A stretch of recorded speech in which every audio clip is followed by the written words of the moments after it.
Sabe de uma coisa? Às vezes nós estamos deixando de viver coisas em Deus porque não estamos entendendo a nossa responsabilidade. Eu gosto de dizer que nós somos aqueles que vão liderar.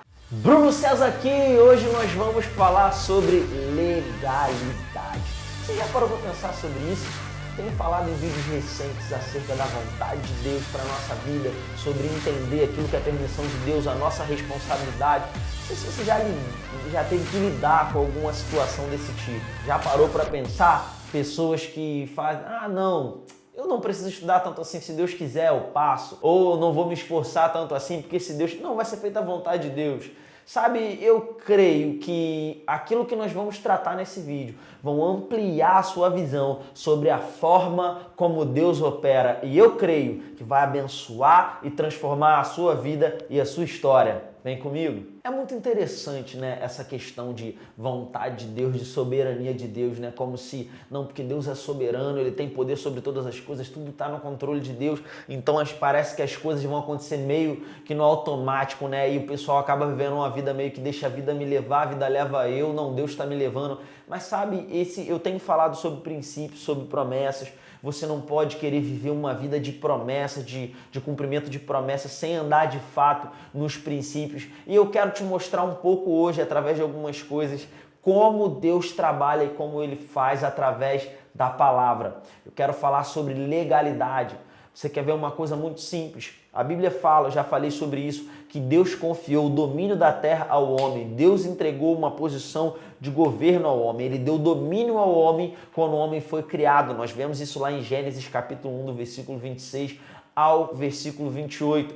Mas é interessante porque o homem perdeu esse governo. Ele entregou esse governo para Satanás, para o diabo quando ele pecou. A Bíblia diz em Romanos 6,16 que aquele a quem você se oferece para a obediência, esse mesmo se torna o seu Senhor. O homem entregou esse governo para Satanás. É interessante que o diabo, quando ele vai tentar Jesus, você vê lá em Mateus capítulo 4, lá em Lucas no capítulo 4, você vai ver, principalmente lá em Lucas 4, a partir do versículo 6, você vai perceber que o diabo ele fala, vai tentar Jesus, ele fala, olha, se você se prostrar e me adorar, eu te entrego o domínio desse reino aqui, dos reinos da terra, porque a mim foi entregue, eu dou a quem quiser. A Bíblia vai dizer que o diabo é o Deus desse mundo, que esse mundo jaz no maligno. O próprio Senhor Jesus vai dizer, vem aí o príncipe desse mundo e ele não tem nada em mim. Nós percebemos todo esse contexto. E a gente vai ver a forma de Deus trabalhar, porque Deus dá o domínio para o homem perde esse domínio ou esse governo para o diabo, e a forma de Deus reconquistar esse domínio, ela é muito específica, porque no final das contas Deus é soberano, Deus tem todo o poder. Deus poderia simplesmente, quando o homem entregou o domínio da terra para o diabo, Deus poderia simplesmente pegar e fazer assim, não, diabo, me dá aqui de novo o domínio da terra, eu vou devolver para o homem, porque eu sou todo poderoso, eu faço o que eu quiser, tá tudo no meu controle, é tudo conforme a minha vontade. Deus poderia ter feito isso, mas o caráter e a integridade de Deus são perfeitos. E Deus, ele vai se submeter às leis e os princípios que ele mesmo estabeleceu. E se o homem perdeu o domínio para Satanás, quem tinha que conquistar de volta era o homem. A questão é que o homem ele não tinha capacidade de si mesmo de fazer isso. Então Deus se torna homem para retomar essa legalidade, para retomar a autoridade da terra. Nós vemos desde o Gênesis, quando o homem peca, lá no capítulo 3, no versículo 15, a promessa de Deus. Portanto, assim como por um só homem entrou o pecado no mundo, e pelo pecado a morte, assim também a morte passou a todos os homens, porque todos pecaram. Agora, no versículo 15, ele diz, todavia, não é assim o dom gratuito como a ofensa, porque se pela ofensa de um só morreram muitos, muito mais a graça de Deus e o dom pela graça de um só homem, Jesus Cristo, foram abundantes sobre muitos. Jesus veio estabelecer um novo padrão.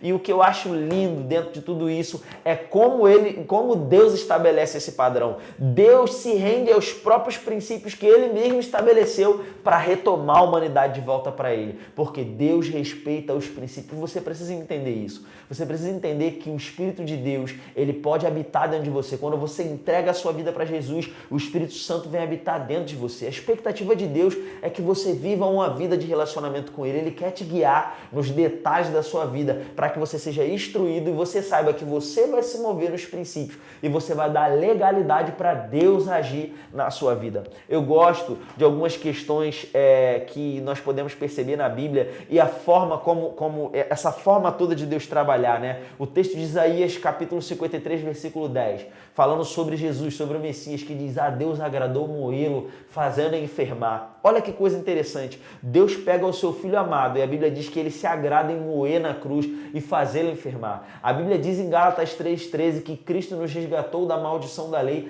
fazendo-se Ele próprio maldição em nosso lugar. Jesus vai ser feito maldição. A Bíblia vai dizer em 2 Coríntios 5:21, aquele que não conheceu o pecado, Deus o fez pecado por nós, para que nele nós fôssemos feitos justiça de Deus. Deus fez o seu próprio Filho ser moído na cruz, ser feito enfermar, ser feito maldição, ser feito pecado por causa do princípio da legalidade. Quando você olha para a cruz, por que Jesus Cristo foi crucificado? Porque essa foi a forma que Deus encontrou da maldição tocar nele, porque ele era santo, ele não tinha pecado, não tinha como. Mas a Bíblia diz, lá em Deuteronômio, era um princípio que estava desde a velha aliança: aquele que for pendurado no madeiro é maldito de Deus. E por isso essa repetição, né, Paulo faz. Cristo nos resgatou da maldição da lei, fazendo-se ele próprio maldição em nosso lugar, porque está escrito: maldito todo aquele que for pendurado no madeiro. Esse é um texto muito específico que nos mostra mais uma vez Deus, através do princípio da legalidade,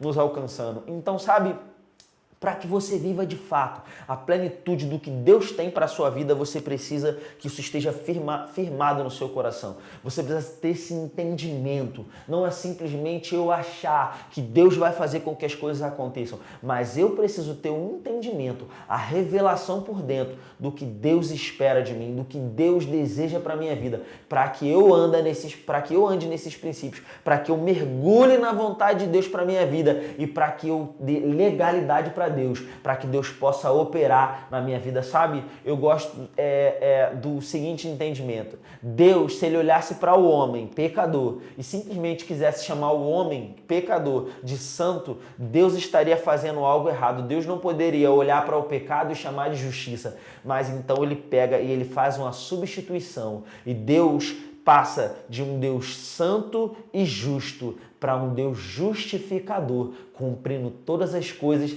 naquele que na cruz do Calvário declarou: está consumado. Ele cumpriu todo o preço. E agora a Bíblia vai dizer que nós somos justificados pela fé em Jesus Cristo. Repara como é a maneira de Deus trabalhar. Uma vez que você entende e tem a percepção dessas coisas, você começa a se tornar habilitado para manifestar a vontade de Deus para a sua vida. É assim que você começa a entender todas essas verdades e começa a se mover com velocidade para aquilo que Deus tem para a sua vida. Então guarde essas verdades no seu coração, caminhe nelas e se prepare para viver uma vida no sobrenatural. Se prepare para viver uma jornada com propósito nessa terra, manifestando a luz e o brilho de Cristo por onde quer que você ande. Ande nessas verdades e na prática da palavra, em nome de Jesus.